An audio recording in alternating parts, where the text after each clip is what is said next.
What is up, guys?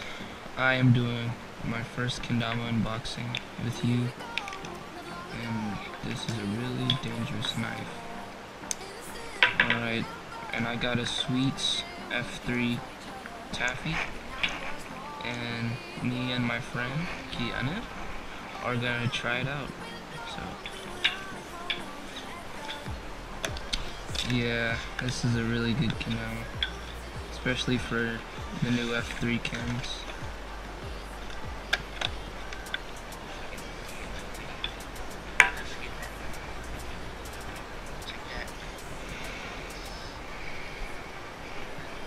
Oh yeah. Seems stable enough. Wow, this is a really good kendama. So let us try this new kendama we have here.